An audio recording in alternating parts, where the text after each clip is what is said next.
ಕೇಸರಿವಾಲ್ ಬಗ್ಗೆ ಕೆಲವೆಲ್ಲ ಟೀಕೆ ಮಾಡಿದ್ದಾರೆ. ಅದಕ್ಕೆ ನಾವು ಯಾಕೆ ನಾವು ದೇವ್ರ ದೀಕ್ಷೆದಲ್ಲಿದ್ದು ಮಾತಾಡೋದು ಬೇಡ ಅಂತೇಳಿ ಇದುವರೆಗೂ ತಡೆ ಹಿಡಿದ್ವಿ. ಮತ್ತೆ ಇನ್ನೊಂದೇನಪ್ಪ ಅಂದರೆ, ಇದಕ್ಕೆ ಮುಂಚೆ ನಾವು ಯಾವ ಮೀಡಿಯಾದಲ್ಲಿ ನಾವು ಯಾರು ಮಾತಾಡಬಾರ್ದು ಅಂತ ನಮಗೆ ಪೊಲೀಸ್ ಇನ್ಸ್ಪೆಕ್ಟರು ಗೊರವನಕೊಳ ಅವರು ನಮಗೆ ಫೋನ್ ಕರೆ ಮುಖಾಂತರ, ನೋಡಪ್ಪ ನೀವು ಯಾವುದೇ ಕಾರಣಕ್ಕೂ ಶೇಷಾಪುರ ಗೋಪಾಲ್ ನಿಮ್ಮ ಹೆಸರು ಎತ್ತುವುದಿಲ್ಲ, ಮತ್ತು ಮಾಜಿ ವಿಧಾನಸಭಾ ರಮೇಶ್ ಕುಮಾರ್ ಅವರ ಹೆಸರು ಎತ್ತುವುದಿಲ್ಲ, ನೀವು ಇದಕ್ಕೆ ಕಟ್ಟುಬದ್ಧವಾಗಿ ನೀವು ಇರಬೇಕು ಅಂತ ನಮಗೆ ಮನವಿ ಸಲ್ಲಿಸಿದ್ರು.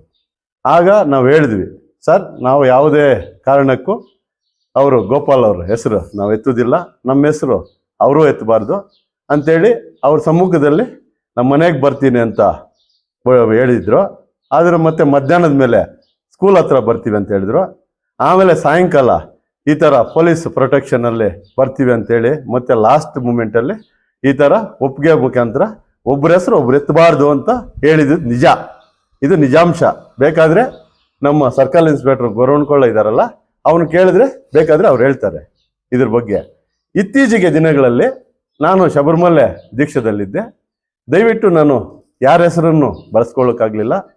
ಏನೋ ನಮ್ಮ ಮುದವಾಡಿ ಕೆರೆ ಏನು ಹರಿದು ಹೋಯಿತೋ, ಆಗ ಮಳೆ ನೀರು ಇತ್ತೀಚೆಗೆ ಏನು ನಮ್ಮ ಕೇಸರಿವಾಲ್ ನೀರು ಎರಡು ನೀರು ಜಾಸ್ತಿಯಾಗಿ ಕಾಲುವೆಗಳು ಸರಿಪಡಿಸ್ಕೊಂಡಿಲ್ಲ. ಸ್ವಲ್ಪ ಕಾಲುವೆಗಳು ಯಾವಾಗ ನೀಟಾಗಿ ಏನು ತಡೆ ಇದಿರಿದ್ರೆ ನೀಟಾಗಿ ಸರಾಗವಾಗಿ ನೀರು ಹೋಗುತ್ತೆ.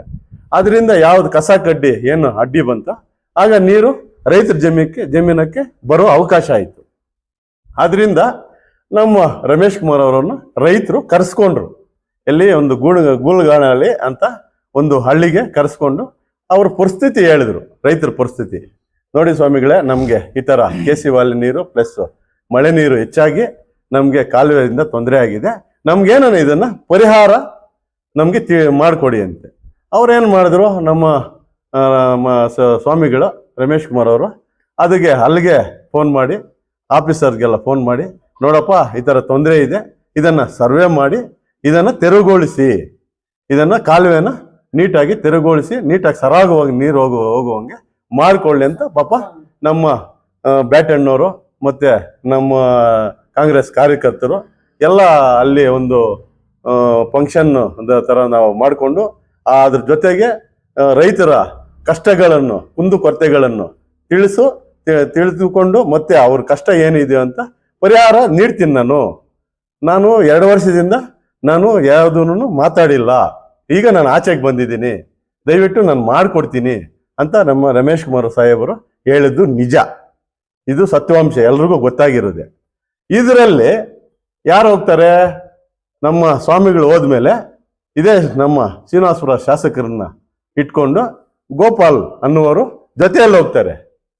ಇವರಿಗೆ ದಯವಿಟ್ಟು ನಿಮ್ಗೆಲ್ಲ ಮಾಧ್ಯಮ ಮಿತ್ರರಿಗೂ ಅಲ್ಲಿಗೂ ನನ್ನ ಬಂಧುಗಳಿಗೆ ಹೇಳ್ತಾ ಇದ್ದೀನಿ, ದಯವಿಟ್ಟು ಅವ್ರನ್ನ ಇದುವರೆಗೂ ಮನವರಿಕೆ ಮಾಡ್ಕೊತಾ ಇದ್ದೀನಿ. ನಮ್ಮ ಜಿಲ್ಲಾ ಉಪಾಧ್ಯಕ್ಷರು ಕೂಡ ಹೇಳ್ತಾ ಇದ್ದೀನಿ, ಕಾಂಗ್ರೆಸ್ ಉಪಾಧ್ಯಕ್ಷರು ಜಿಲ್ಲಾ ಉಪಾಧ್ಯಕ್ಷರು ಕೂಡ ಹೇಳ್ತಾ ಇದ್ದೀನಿ, ಅಧ್ಯಕ್ಷರು ಕೂಡ ಹೇಳ್ತಾ ಇದ್ದೀನಿ, ದಯವಿಟ್ಟು ಕಾಂಗ್ರೆಸ್ ಮುಖಂಡರು ಇವರಲ್ಲ, ಅರ್ಹರಲ್ಲ ಇವರು, ಕಾಂಗ್ರೆಸ್ ಮುಖಂಡರೇ ಅಲ್ಲ ಇವರು. ಆ ಮಾತಿಗೆ ವ್ಯಾಲ್ಯೂ ಇಲ್ದರ ಎಲಿಜಿಬಲ್, ಇವರು ಎಲಿಜಿಬಲ್ ಇಲ್ಲ, ಎಲಿಜಿಬಲ್ ಕಳ್ಕೊಂಡ್ಬಿಟ್ಟಿದ್ದಾರೆ ಇವರು. ಯಾಕೆ ಎಲಿಜಿಬಲ್ ಕಳ್ಕೊಂಡಿದ್ದಾರೆ ಅಂದ್ರೆ, ಈಗ ಕಾಂಗ್ರೆಸ್ ಮುಖಂಡರಂದ್ರೆ ಕಾಂಗ್ರೆಸ್ ಪಕ್ಷ ಅಂದ್ರೆ ಕಾಂಗ್ರೆಸ್ ಅಲ್ಲೇ ಇರಬೇಕು. ಇಲ್ಲಿ ತಾಲೂಕಲ್ಲಿ ಕಾಂಗ್ರೆಸ್ ಇರಬೇಕು, ಡಿಸ್ಟಿಕ್ ಅಲ್ಲಿ ಕಾಂಗ್ರೆಸ್ ಇರಬೇಕು, ನಿನ್ ಬೆಂಗಳೂರು ಹೋದ್ರೂ ಕಾಂಗ್ರೆಸ್ ಇರಬೇಕು, ಡೆಲ್ಲಿ ಹೋದ್ರೂ ಕಾಂಗ್ರೆಸ್ ಇರಬೇಕು. ಇದು ಕಾಂಗ್ರೆಸ್ ಅಂದ್ರೆ ಕಾಂಗ್ರೆಸ್ ಗುರಿ, ಕಾಂಗ್ರೆಸ್ ಲಕ್ಷಣ ಇದು. ಇಲ್ಲಿ ನಿನಗೆ ಯಂಗೇಶ್ವರ ರೆಡ್ಡಿ ಅವರು ಈಗಿನ ಶಾಸಕರು ಬೇಕು, ಎಲ್ಲಿ ತಾಲೂಕಲ್ಲಿ, ತಾಲೂಕ್ ಮಟ್ಟದಲ್ಲಿ ಅವ್ರು ಬೇಕು. ಡಿಸ್ಟಿಕ್ ಅಲ್ಲಿ ಹೋದ್ರೆ KH ಮುನಿಯಪ್ಪನವ್ರು ಬೇಕು. ಇನ್ನ ನಿನ್ನ ಚಿಕ್ಕಬಳ್ಳಾಪುರಕ್ಕೆ ಹೋದ್ರೆ ಯಾರೋ ಸುಧಾಕರ್ ಬೇಕು, ಆಯ್ತಾ? ಅದೆಲ್ಲ KH ಮುನಿಯಪ್ಪನವರು. ಇನ್ನೊಂದು ನಮ್ಮ ರಮೇಶ್ ಕುಮಾರ್ ಅವರು ತುಂಬಾ ಗೌರವವಾದ ವ್ಯಕ್ತಿಗಳವರು, ಯಾರ ಬಗ್ಗೆ ಏನೇ ಆಗ್ಲಿ ಅವರು ಮಾತಾಡೋದಿಲ್ಲ. ಇದುವರೆಗೂ ನೀನು ಇಷ್ಟು ಸ್ಟೇಟ್ಮೆಂಟ್ ಕೊಟ್ಟಿದೀಯಾ, ಅವ್ರು ಒಂದೇ ಒಂದು ಸ್ಟೇಟ್ಮೆಂಟ್ ಕೂಡ ಅವ್ರು ಕೊಡೋದಿಲ್ಲ. ಯಾಕೆ ಗೊತ್ತಾ, ಅವರು ಗೌರವಾನ್ವಿತಿಗಳು, ಅವ್ರ ಕುಟುಂಬ ಬದುಕಿದ್ದೆ ಹಂಗೆ, ಯಾವುದಕ್ಕೂ ಅವ್ರ ತಲೆ ಬಗ್ಗಿಲ್ಲ, ಬಗ್ಗೋದು ಇಲ್ಲ. ಅವರು ರಮೇಶ್ ಕುಮಾರ್ ಬದುಕಿದ್ದೆ ಹಂಗೆ, ಅವ್ರು ಬದುಕೋದು ಹಂಗೆ. ನಿಮ್ಮಂಗೆ ಹಲ್ದಿ ಬಿಲ್ದೆ ಅಲ್ಲ ಅವರು, ನಿಮ್ಮಂಗೆ ಹಲ್ದಿ ಬಿಲ್ದೆ ಮಾಡಿ ನಿಮ್ ತರ ಸ್ಟೇಟ್ಮೆಂಟ್ ಕೊಟ್ಕೊಂಡು ಅವ್ರಿಗೇನ್ ಬೇರೆ ಕೆಲಸ ಇಲ್ಲೇನ್ರಿ ಮಿಸ್ಟರ್ ಗೋಪಾಲ್? ನಿಂಗೇನು ಮಾನವತೆ ಇದೆಯಾ ನಿನ್ಗೆ? ರಮೇಶ್ ಕುಮಾರ್ ಅವ್ರು ಏನ್ರಿ ಮಾತಾಡ್ತಾರೆ? ಅವ್ರು ಬುದ್ಧಿವಂತರು, ಚಾಣಕ್ಯತನ. ಅಭಿವೃದ್ಧಿ ಅಂದ್ರೆ ರಮೇಶ್ ಕುಮಾರ್ ಅಂದ್ರೆ ಅಭಿವೃದ್ಧಿ ಕಡೆ ಗಮನ ಹರಿಸ್ತಾರೆ. ನಿಮ್ಮಂತ ಲುಜ್ಬಿಗಳಿಗೆ ಅವ್ರ ಗಮನ ಹರಿಸೋದಿಲ್ಲ ಯಾವತ್ತೂ. ನೀನ್ ಮಾತಾಡ್ತೀಯ, ನಿನ್ ಬಾಯಿಗೆ ಬಂದಿದ್ದೆಲ್ಲ ಮಾತಾಡ್ತೀಯ. ಅವ್ರೇನೋ ನಿನ್ ಬಗ್ಗೆ ಮಾತಾಡಿದಾರ ಇದುವರೆಗೂ? ಅವ್ರ ಜೊತೆಯಲ್ಲಿದ್ದೀರಿ ನೀವು. ಅವ್ರ ಜೊತೆಯಲ್ಲಿ ಅವ್ರ ಜಮೀನಲ್ಲಿ ಟಮಾಟ ಪಪ್ಪಾಯಿ ಮಾಡಿದಿರ ನೀವು ಒಂದ್ ಕಾಲದಲ್ಲಿ. ಆಗ ಅವ್ರ ಜಮೀನು ಇದೇ, ನೀನೇ ಕೋರ್ಟ್ಗೆ ಹೋಗ್ತೀಯ. ಆಗ ಅವ್ರ ಆ ಜಮೀನು ಅರಣ್ಯದಂತ ನಿಮ್ಗೆ ಗೊತ್ತಿಲ್ವೇನ್ರಿ? ಅಲ್ಲಿಗೆ ಜೊತೆಯಲ್ಲಿದ್ದಾಗ ಜೊತೆ ತಪ್ಪಿಸ್ಕೊಂಡ್ರೆ ಒಂದ ನೀವು ಮಾತಾಡೋದು. ನಿಮ್ಮ ಹಿರಿಯ ತನಕ್ಕೆ ಲಾಯಕ್ಕೇ ಇಲ್ಲ ನೀವು. ಯಾರೋ ಒಬ್ಬ ಕೆಲ್ಸ ಬರ್ದಿರ ಮಾತಾಡ್ತಾರೋ ಅದಕ್ಕಿನ್ನ ಲಾಯಕ್ ಇಲ್ದಿರ ಆಗೋಗಿದ್ದೀರಿ ನೀವು ಈ ನಡುವೆ. ಅದೇನ್ ಮಾತಾಡ್ತಿರೋ, ಅದೇನ್ ಮಾತಾಡ್ತಾ ಇದ್ದೀರೋ ನಿಮ್ಗೆ ಗೊತ್ತಾಗ್ತಾ ಇಲ್ಲ. ದಯವಿಟ್ಟು ಈ ವಿಡಿಯೋಗಳನ್ನ ಇಲ್ಲಿಗೆ ಸ್ಟಾಪ್ ಮಾಡಿ ಅಂತ ಪದೇ ಹೇಳ್ತಾ ಇದ್ದೀವಿ. ನೀವು ಮಾಡ್ಲಿಲ್ಲ, ನಾವು ಇನ್ಮೇಲೆ ಮಾಡ್ತಾ ಇರ್ತೀವಿ. ನಾವು ಹೇಳಿದೀವಿ, ಕಂಪ್ಲೇಂಟ್ ಕೊಟ್ಟಿದ್ದೀವಿ, ಪೊಲೀಸ್ ಸ್ಟೇಷನ್ ಕಂಪ್ಲೇಂಟ್ ಕೊಟ್ಟಿದ್ದೀವಿ. ಅದ್ರ ಬಗ್ಗೆ ಅವ್ರು ಕರೆಸ್ತೀವಿ ಅಂದ್ರು. ಇದುವರೆಗೆ ಸರ್ಕಲ್ ಇನ್ಸ್ಪೆಕ್ಟರ್ ಕರೆಸ್ಲಿಲ್ಲ. ಆಯ್ತಾ? ಅದಕ್ಕೆ ನಾವು ಮುಂದೆ ಏನ್ ಮಾಡ್ಬೇಕು ಅಂತ ನಮ್ಮ ಕಾರ್ಯಕರ್ತರ ಜೊತೆ ಎಲ್ಲ ನಾವು ಮಾತಾಡ್ತಾ ಇದ್ವಿ. ದಯವಿಟ್ಟು ರಮೇಶ್ ಕುಮಾರ್ ಅವ್ರ ಬಗ್ಗೆ ಅಂತೂ ನೀವು ಮಾತಾಡಿದ್ರೆ ನಿಮ್ಗೆ ಮಾನ ಮರ್ಯಾದೆ ಇಲ್ಲ. ಮಾನ ಮರ್ಯಾದೆ ಬಿಟ್ಟು, ಲಜ್ಜೆ ಪಜ್ಜೆ ಬಿಟ್ಟು ಬದುಕುವಂತ ವ್ಯಕ್ತಿಗಳು ನೀವು. ನಿಮ್ಗೆ ಯಾವ್ದು ಇಲ್ಲ, ಪಾರ್ಟಿ ಇಲ್ಲ, ಪಂಗಡ ಇಲ್ಲ, ಇನ್ನೊಂದು ಇಲ್ಲ. ನಿಮ್ಗೆ ಯಾವ್ದ್ರಿ ನೀವು ಮುಖಂಡ್ರು? ಯಾರ್ಕ್ರಿ ಮುಖಂಡ್ರು ನೀವು? ಯಾರ್ಕ್ರಿ ನಿಮ್ ಕೊಡುಗೆ ಏನಿದ್ದೀರಿ ತಾಲೂಕಲ್ಲಿ? ಏನ್ ಮಾಡಿದಿರ ನೀವು? ಏನ್ ಮಾಡಿದ್ರೆ ಹೇಳಿ ನಮ್ಗೆ. ಇಂಥದ್ ಮಾಡಿದಿರಪ್ಪ 10 ಜನಕ್ಕೆ, ಇಂಥದ್ ನಾನು ಮಾಡಿ ತೋರಿಸಿದ್, ನಾನು ಅಭಿವೃದ್ಧಿ ಅಂತ ತೋರಿಸ್ರಿ, ಮಾತಾಡ್ರಿ. ರಮೇಶ್ ಕುಮಾರ್ಗೂ ನಿಮ್ಗೆ ಏನಲ್ಲ ಡಿಫ್ರೆನ್ಸ್ ಇದೆ. ಎಷ್ಟಿದೆ ಡಿಫ್ರೆನ್ಸ್? ಲಾಟ್ ಆಫ್ ಡಿಫ್ರೆನ್ಸ್ ಇದೆ. ಅಷ್ಟು ಇಷ್ಟಲ್ಲ ಡಿಫ್ರೆನ್ಸ್ ಇರೋದು. ಅವ್ರ ಬಗ್ಗೆ ನೀವು ಮಾತಾಡ್ತೀರಾ? ಏನಿದೆ ಅಂತ ನೀನ್ ಮಾತಾಡ್ತಾ ಇದೀಯಪ್ಪ? ನೀನು ಒಬ್ಬ ನುಚ್ಚಿನಾಗ ಹೋಗ್ತೀಯಾ? ಸೈಕೋ ಆಗ್ತೀಯ ನೀನು. ಸೈಕೋಗಿನ್ನು ಆಚೆ ಆಗ್ತೀಯ ನೀನು. ಫುಲ್ ಸೈಕೋ ಆಗೋಗಿ ನಿನ್ನು ತಿಕ್ಕಳು ಅಂತಾರೆ ನೋಡು, ಆ ತರ ತಿಕ್ಕಲ್ ತರ ಆಗೋಗ್ತೀಯ ನೀನು ಅವ್ರ ಬಗ್ಗೆ ಮಾತಾಡ್ತಾ ಇದ್ರೆ. ಅವರು ಬುದ್ಧಿವಂತರು. ಅವ್ರು ಯಾರ ಬಗ್ಗೆನೂ ಮಾತಾಡೋದಿಲ್ಲ. ಅವ್ರು ಯಾರ ಬಗ್ಗೆನೂ ಏನೋ ಒಂದು ಮಾತಾಡೋದಿಲ್ಲ. ಯಾಕಂದ್ರೆ ಅವರು ಗೌರವದಿಂದ ಬಂದಿರೋದು. ಅವ್ರ ಕುಟುಂಬ ಬದುಕಿರೋದೇ ಹೆಂಗೆ, ಗೌರವದಿಂದ ಬದುಕಿದ್ದಾರೆ. ನೀವ್ ಯಾರ್ರಿ ಅವ್ರ ಬಗ್ಗೆ ಮಾತಾಡೋದಕ್ಕೆ? ರಮೇಶ್ ಕುಮಾರ್ ಬಗ್ಗೆ ಏನಿದೆ ನೀವು ಮಾತಾಡೋದಕ್ಕೆ? ಬನ್ರಿ, ಕೂತ್ಕೊಳ್ರಿ ಅವ್ರ ಮನೆ ಹತ್ರ ಕೂತ್ಕೊಂಡು ಮಾತಾಡಿ. ಏನೋ ಇದ್ರೆ ನಿಮ್ಗೂ ಅವ್ರಿಗೂ ಲಕ್ಷ ಏನೋ ಡಿಫ್ರೆನ್ಸ್ ಇದ್ರೆ, ನಿಮ್ಗೂ ಅವ್ನಿಗೆ ವ್ಯವಹಾರ ಇದ್ರೆ ಕೂತ್ಕೊಂಡು ಮಾತಾಡಿ. ಅದು ಬಿಟ್ಬಿಟ್ಟು ಯಾವ್ದೋ ನೀನ್ ಒಬ್ನೇ ಕೂತ್ಕೊಂಡ್ಬಿಟ್ಟು ಮೀಡಿಯಾಗಳಲ್ಲಿ ನೀನ್ ಯಾವಾಗ ಬಿಟ್ಬಿಡ್ತಾ ಇದ್ರೆ ಎಲ್ಲ ಸುಮ್ನೆ ಇರ್ತಾರ ಅನ್ಕೊಂಡಿದ್ದೀರಾ? ಲಜ್ಜೆ ಪಜ್ಜೆ ಇಲ್ದಿರ ಗೋಪಾಲ್ ಅವ್ರೆ, ನಿನ್ಗೇನು ಲಜ್ಜೆ ಪಜ್ಜೆ ಮಾನ ಮರ್ಯಾದೆ ಏನು ಇಲ್ಲ, ಯಾವ್ದು ನೀನ್ ಇಟ್ಕೊಂಡಿಲ್ಲ.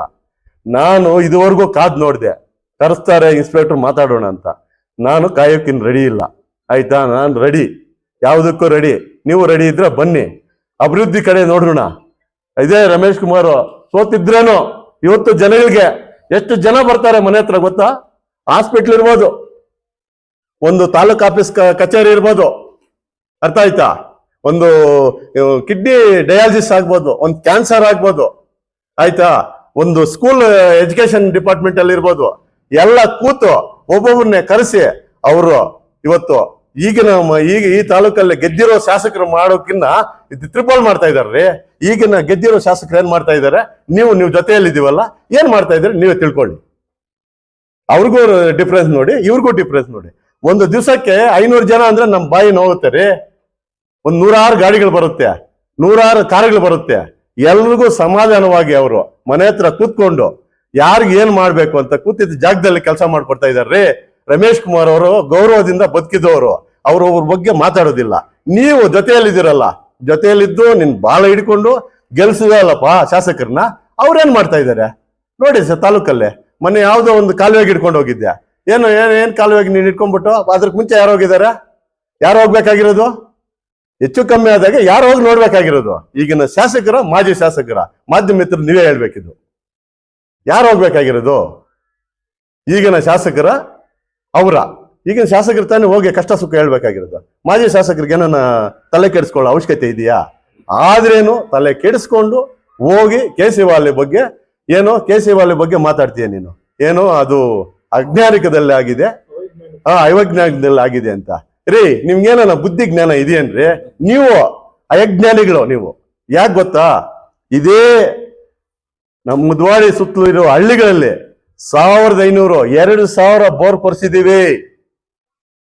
ಒಂದೇ ಒಂದು ಡ್ರಾಪ್ ಬಂದಿಲ್ಲ ಹಣೆಯಲ್ಲಿ, ಬಟ್ಟಿಟ್ಕೊಳಕ್ ನೀರ್ ಬಂದಿಲ್ಲ ಅಂತ ಕಾಲ ಇದೆ. ನಾನು 50 ಬೋರ್ ಹೊಡ್ಸಿದ್ದೀನಿ, ಅದ್ರ ಬಗ್ಗೆ ನೀನು ಮಾತಾಡ್ತೀಯಾ? ನೀನು ಎಷ್ಟು ಬೋರ್ ಹೊಡ್ಸಿದೀಯಾ? ಎಷ್ಟು ವ್ಯವಸಾಯ ಮಾಡಿದೀಯ ನೀನು? ಏನಾದ್ರೂ ಮಾಡಿದೀಯ ನೀನು? ಬೋರ್ಗಳು ಎಷ್ಟು ಹೊಡ್ಸಿದ್ಯಾ? ಎಷ್ಟು ಫೈಲೂರ್ ಆಗಿದೆ? ಕುಡಿಯಕ್ಕೆ ನಿಲ್ದಿರ ಇತ್ತು ಊರುಗಳಲ್ಲಿ, ಸಿಸ್ಟಮ್ಗಳ ಹತ್ರ ನೀರಿಲ್ದಿರ ಇತ್ತು. ಆ ಕಾಲದಲ್ಲಿ ಮುದವಾಡಿ ಕೆರೆಗೆ KC ವಾಲೆ ನೀರು ಬಂದ ಮೇಲೆ ಅದ್ರ ಜೊತೆಗೆ ಮಳೆ ಬಂತು. ಮಳೆ ಬಂದ್ಮೇಲೆ ಎಲ್ಲ ನೀರೆಲ್ಲ ತುಂಬ್ಕೊಂಡ್ಮೇಲೆ ರೀಚಾರ್ಜ್ ಆಯ್ತು ಬೋರ್ಗಳು ಒಂದಕ್ಕೊಂದ. ಈಗ ನಮ್ಮ ನೀರಿನ ಮಟ್ಟ ಎಷ್ಟಿದೆ? 120 ಬಂದಿದೆ. ಯಾರು ದೇವ್ರು? ಆ ಕಾಣಿಸಿರೋ ದೇವ್ರು, ಈ ಕಾಣಿಸುವ ರಮೇಶ್ ಕುಮಾರ ದೇವ್ರು? ಹೇಳ್ರಿ ನಮ್ಗೆ, ಯಾರು ದೇವ್ರು ನಮ್ಗೆ? ಇವತ್ತು 1500 ಅಡಿಗೆ ಕೇಬಲ್ ಬಿಡ್ಬೇಕು ಅಂದ್ರೆ ಆ ಕೇಬಲ್ ದುಡ್ಡಿರಲ್ಲ, ಪೈಪ್ ದುಡ್ಡಿರಲ್ಲ. ಅಂತ ಕಷ್ಟ ಕಾಲದಲ್ಲಿ ನೀರ್ ಮೇಲೆ ಬಂದ್ರೆ 120ಗೆ ವ್ಯವಸಾಯ ಮಾಡ್ರಿ, ಭತ್ತ ಬೆಳೀರಿ, ರಾಗಿ ಬೆಳೀರಿ. ಯಾರು ಬೇಡ ಅಂದ್ರು? ರೈತರಿಗೆ ಎಷ್ಟು ಅನುಕೂಲ ಆಗಿದೆ KC ವಾಲಿಂದ. ನೀನ್ KC ವಾಲ್ ಬಗ್ಗೆ ಮಾತಾಡ್ತೀಯಾ? ನಿನ್ಗೇನೋ ಮಾನ ಮರ್ಯಾದೆ ಏನ್ರಿ ಇದೆ ನಿನ್ಗೆ? ನೀನ್ ಮಾನ ಮರ್ಯಾದೆ 3 ಬಿಟ್ಟು ನಾನು ಮೊನ್ನೆ ಹೇಳಿದ್ದೀನಿ, ನಿನ್ ಬ್ರೋಕರ್ ಅಂತ ಹೇಳಿದ್ದೀನಿ. ಈಗ ಹೇಳ್ತೀನಿ, ನೀನ್ ಬ್ರೋಕರ್. ನಿನ್ ಮಾನವತೆ ಇಲ್ದಿರೋ ಬ್ರೋಕರ್ ನೀನು. ನಿನ್ಗೆ ಕಮಿಷನ್ ಬೇಕು. ನೀನೇನ್ ಏನಾನ ಮಾಡ್ಬೇಕು ಅಂದ್ರೆ ಕಮಿಷನ್ ಬೇಕು ನಿನ್ಗೆ. ನೀನ್ ಯಾಕೆ ರಮೇಶ್ ಕುಮಾರ್ ಬಗ್ಗೆ ಮಾತಾಡ್ತೀಯ? KC ವಾಲ್ ಬಗ್ಗೆ ಯಾಕೆ ಮಾತಾಡ್ತೀಯ ನೀನು? ಇವತ್ತು ನಮ್ ನೀರು 120 ಬಂದಿದೆ. ನನ್ನ 30 ಬೋರ್ ರೀಚಾರ್ಜ್ ಆಗಿದೆ. ನಂದು 30 ಬೋರ್ ರೀಚಾರ್ಜ್ ಆಗಿದೆ ರೀ. ನಮ್ದು 120 ಬರ್ತಾ ಇದೆ ನೀರು. ಇದಕ್ಕಿಂತ ನಮ್ಗೆ ಇನ್ನೇನು ರೀ ಸಂತೋಷ? ದೇವ್ರು ಕಾಣಿಸೋದಿಲ್ಲ ರೀ, ಪೂಜೆ ಮಾಡ್ತೀವಿ. ಇವತ್ತು ನೀರ್ ಬಂದಿದೆ. ಕಷ್ಟ ಕಾಲದಲ್ಲಿ ಏನೋ ಅಷ್ಟೋ ಬೆಳೆ ಮಾಡ್ಕೊಂತೀವಿ ರೈತರೆಲ್ಲ. ಇವತ್ತು ಯಾರ್ರೀ ದೇವ್ರು? ಕಾಣಿಸಿರೋ ದೇವ್ರ ಇವ್ರು ನಮ್ ದೇವ್ರೇ. ನಮ್ಮ ದೇವ್ರನ್ನ, ನಮ್ಮ ಅಭಿಮಾನಿಗಳನ್ನ ನೀವು ಈ ತರ ಮಾತಾಡಿದ್ರೆ ನಾವಂತೂ ಸುಮ್ಮನೆ ಇರುವುದಿಲ್ಲ. ಇದ್ರ ಮುಂದೆ ಬೇರೆ ಪರಿಣಾಮ ಇರುತ್ತೆ. ದಯವಿಟ್ಟು ಹೇಳ್ತಾ ಇದೀವಿ, ಇದ್ರ ಮುಂದೆ ಬೇರೆ ಪರಿಣಾಮ ಇರುತ್ತೆ. ಇದಕ್ಕಿಂತ ತಪ್ಪಿಸ್ಕೊಂಡ್ರೆ ನೀವು ಭಾರಿ ಬುದ್ಧಿವಂತರಾಗ್ತೀರಿ, ಇಲ್ಲ ಅಂದ್ರೆ ದಡ್ಡರಾಗ್ತೀರಿ. ನೀವು ಭಾರಿ ದಡ್ಡರಾಗ್ತೀರಿ. ದಯವಿಟ್ಟು ಹೇಳ್ತಾ ಇದ್ದೀನಿ, ಮಿಸ್ಟರ್ ಗೋಪಾಲ್, ನಿನಗೆ ಮಾನವತೆ ಇಲ್ಲ, ಲಜ್ಜೆ ಪಜ್ಜೆ ಇಲ್ಲ. ಮತ್ತೆ ಒಂದ್ಸತಿ ಹೇಳ್ತಾ ಇದ್ದೀನಿ, ದಯವಿಟ್ಟು ನಿಮ್ಮನ್ನೆಲ್ಲ ಮಾಧ್ಯಮ ಮಿತ್ರರು ಕೇಳ್ಕೊಂತ ಇದ್ದೀನಿ. ಅವ್ರು ನಮ್ ಕಾಂಗ್ರೆಸ್ ಮುಖಂಡ್ರೆ ಅಲ್ಲಪ್ಪ ಸ್ವಾಮಿ, ಅವರು ನಮ್ಮ ಕಾಂಗ್ರೆಸ್ ಮುಖಂಡ್ರಲ್ಲ. ಅವ್ರು ಏನಿದ್ರು ಕಮಿಷನ್ ಮುಖಂಡ್ರು ಅಷ್ಟೇ. ಅವರು ಕಮಿಷನ್ ಮುಖಂಡ್ರು.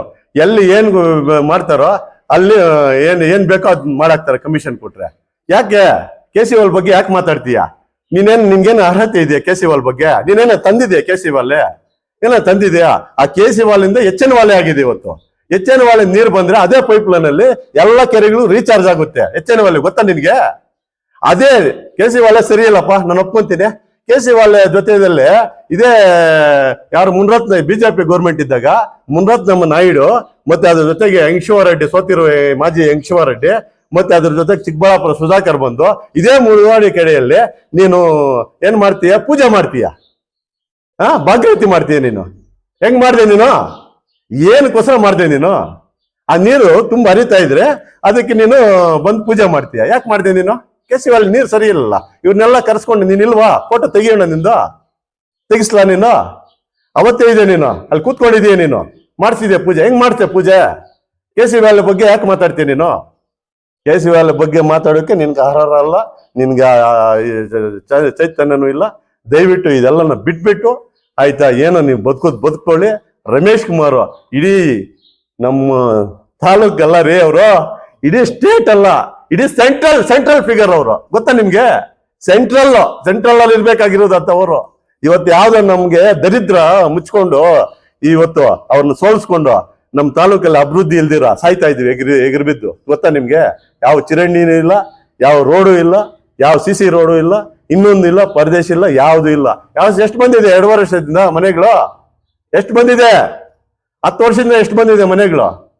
ನಮ್ಮೂರ್ಗೆ ಹೇಳ್ತೀನಿ, 10 ವರ್ಷದಿಂದ 156 ಮನೆಗಳು ಬಂದಿದೆ. 2 ವರ್ಷದಿಂದ ಎಷ್ಟು ಮನೆಗಳು ಬಂದಿದೆ ಗೊತ್ತಾ ನಿನ್ಗೆ? ಅಂಬೇಡ್ಕರ್ ಭವನಗಳು ಎಷ್ಟಾಗಿದೆ ಗೊತ್ತಾ ನಿನ್ಗೆ? ಸಮುದಾಯ ಭವನಗಳು ಎಷ್ಟಾಗಿದೆ? CC ರೋಡ್ಗಳು ಎಷ್ಟಾಗಿದೆ? ವಾಲ್ಮೀಕಿ ಭವನಗಳು ಎಷ್ಟಾಗಿದೆ? 10 ವರ್ಷಕ್ಕೆ ಹಿಂದೆ ಹೇಳ್ತಾ ಇರೋದು, ಈಗಿಲ್ಲ, ನಿನ್ನ ಕಾಲದಲ್ಲಿಲ್ಲ, ಅದಾಗಿರೋದು. ಮತ್ತೆ ಸಬ್ಸ್ಟೇಷನ್ಗಳು ಎಷ್ಟಾಗಿದೆ? ಕರೆಂಟ್ ಒದ್ದಾಡ್ತಾ ಇದ್ವಿ, ಕರೆಂಟ್ ಲೈನ್ ಬರ್ತಾ ಇಲ್ಲ, ಪೀಸ್ ಸುಟ್ಟೋಗ್ತಾ ಇತ್ತು. ಯಾವಾಗ ವೋಲ್ಟೇಜ್ ಇಲ್ಲ ಅವಾಗ ಪೀಸ್ ಸುಟ್ಟೋಗುತ್ತೆ. ಇವೆಲ್ಲ ರೈತರಿಗೆ ಯಾರು ಎತ್ತೆತ್ಕೊಟ್ಟಿದ್ದು? ಯಾರು ಮಾಡಿಸಿದ್ದು? ರಮೇಶ್ ಕುಮಾರ್ ಅವರೇ ಮಾಡಿಸಿರೋದು. ನೀವು ಮಾಡಿಸಿದ್ರೆ ಯಾವ್ದಾದ್ರು? ನೀನ್ ಇದೆಯಲ್ಲ, ನಾನಿದ್ದೀನಿ, ನಾನು ಗೆಲ್ಸ್ಬಿಟ್ಟೆ ಅಂತ. ಎಲ್ಲಿ ಗೆಲ್ಸಿದ್ರದ್ ನೀನು? ಏನು ಗೆಲ್ಸಿರೋದು ನೀನು? ಅಭಿವೃದ್ಧಿ ಗೆಲ್ಸಿದ್ಯಾ ನೀನು? ಅಭಿವೃದ್ಧಿ ಮುನ್ನಾಕ್ ಮುಚ್ಚಾಕಿದೆಯಾ ನೀನು? ಗೊತ್ತಾ ನಿನ್ಗೆ? ಅಭಿವೃದ್ಧಿನ ಮುನ್ನಾಕ್ ಮುಚ್ಚಿಬಿಟ್ಟೆ ನೀನು, ಆಯ್ತಾ? ಅಭಿವೃದ್ಧಿ ಬಿಟ್ಬಿಟ್ಟು ಏನ್ ಮಾಡಿದೆ ನೀನು? ಕ್ಲೀನಾಗಿ ಜನನ ಸಮಾಧಿ ಮಾಡಾಕ್ದೆ. ನೀನು ಅಷ್ಟೇ ಮಾಡಿರೋದು. ನಿನಗೆ ಏನ್ ಬೇಕೋ, ನಿನ್ಗೆ ಯಾವುದೋ ಒಬ್ಬರ ಮೇಲೆ ಒಬ್ರು ಹೇಳ್ಬೇಕು, ನಿನಗೆ ಯಾರೋ ಒಬ್ರು ಸಹಾಯ ಮಾಡಬೇಕು ಅಂತ. ಈಗ ಯಾರೋ ಒಬ್ರು ಕೋಲಾರದಿಂದ ಒಂದು ಫೋನ್ ಬರುತ್ತೆ ನಿನಗೆ, ಅವರಿಂದ ನೀನು ಫೋನ್ ಮಾಡೋದು, ಒಂದು ಸ್ಟೇಟ್ಮೆಂಟ್ ಕೊಟ್ಬಿಡೋದು. ಯಾಕೆ ಕೊಡ್ತೀಯಾ? ಯಾಕ್ರಿ ಕೊಡ್ತೀಯ? ರಮೇಶ್ ಕುಮಾರ್ ಮೇಲೆ ನೀನು ಕೊಡಬಾರ್ದು. ನೀನು ಏನಕ್ಕಂತ ಕೊಡ್ತೀಯ? ನೀನು ಏನಿದೆ ಅಂತ ಕೊಡ್ತಾ ಇದೀಯ ನೀನು? ದಯವಿಟ್ಟು ನಮ್ಗೆಲ್ಲ ಜನತೆಗೂ, ನಮ್ಮಿರೋ ಈ ತಾಲೂಕಲ್ಲ, ಕೋಲಾರ ಅಲ್ಲ, ಡಿಸ್ಟಿಕ್ ಅಲ್ಲ, ನಮ್ಮ ಸ್ಟೇಟ್ ಇಂದನೂ ಅಷ್ಟೇ ಎಲ್ರಿಗೂ ಒಳ್ಳೇದೇ ಮಾಡಿದ್ದಾರೆ ಅವರು. ಅವ್ರು ಯಾವುದೂ ತಾರೆ ತಂಕರಾಲಿದ್ದೆ ಇದುವರೆಗೂ ಚೆನ್ನಾಗೇ ನಡ್ಸ್ಕೊಂಡ್ ಬಂದಿದ್ದಾರೆ. ಅವ್ರ ಹಿರಿಯರು, ಅವ್ರ ಗೌರವ ಕೊಟ್ಟು ನಾವು ಮುಂದೆ ನಡೀಬೇಕು ಅಂತ ನಮ್ಮಲ್ಲಿ ವಿನಂತಿ. ಜೈ ಹಿಂದ್, ಜೈ ಕರ್ನಾಟಕ.